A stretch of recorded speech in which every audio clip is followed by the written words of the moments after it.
मित्रों, जैसा आप लोगों का कमेंट्स आया था कि थोड़ा सा कुंभ लगन में जब चंद्रदेव दशम भाव में विराजमान होते हैं तब क्या फल देते हैं। तो मित्रों देखिए, जब प्रथम भाव में 11 नंबर लिखा हो तो प्राय समझना चाहिए कि कुंभ लगन की ये कुंडली है। और दशम भाव यानी कि ये 10 हो गया, 1 2 3 4 5 6 7 8 9 10। दशम भाव में जब चंद्रदेव विराजमान हो जाते हैं तो वृश्चिक राशि में परम 3 अंश नीच के माने गए हैं।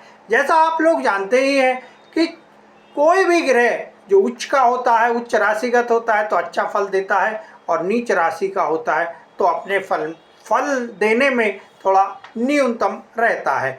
अब इस कुंडली में सबसे पहले इस पत्रिका में देखिए चंद्र कहाँ है। चंद्र की राशि हमारी छठे भाव में विराजमान है। देखिए ये हो गई, तो ये कौन सा है, ये त्रिक भाव हो गया। अब त्रिक भाव जैसा आप जानते हैं 6 8 12 त्रिक भाव है, ये प्राय अच्छे फल नहीं देते हैं ये भाव।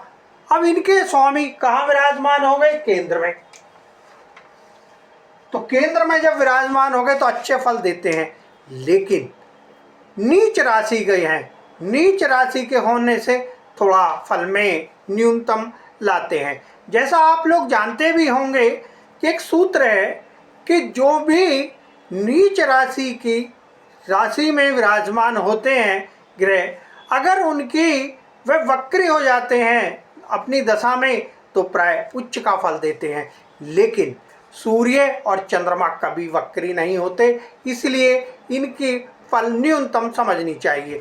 अब न्यूनतम कैसे हो सकती है, अब जैसे देखिए सांसारिक और संतान के सुख में प्राय न्यूनतम रहती है। कैसे रहती है, एक कुंडली अनुभव के द्वारा मैं बता रहा हूँ। सूत्र तो यही है कि देखिए एक सज्जन का जातक का मकान, क्योंकि इसकी जो 7वीं दृष्टि है चंद्र की, वो 7वीं दृष्टि अपनी उच्च राशि पर है। चंद्रमा की ये 2 नंबर उच्च राशि है, तो ये 2 नंबर किस भाव में है, भवन भूमि और वाहन के लिए।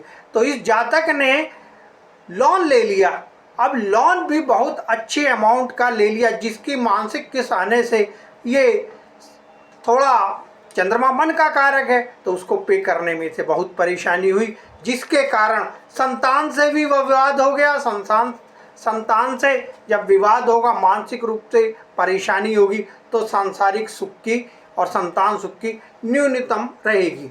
लेकिन संतान का कौन सा पंचम भाव माना जाता है, और विद्या का भी पंचम भाव माना जाता है। 3 नंबर लिखा है, 3 नंबर के स्वामी बुद्ध देव हो गए।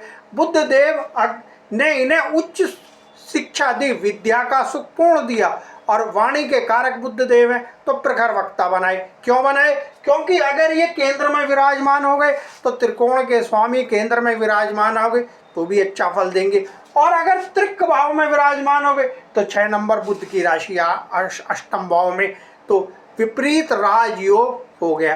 तो ये बुद्ध इसलिए अच्छा फल हमेशा देंगे, विद्या भी देंगे और प्रखर वक्ता भी बनाएंगे।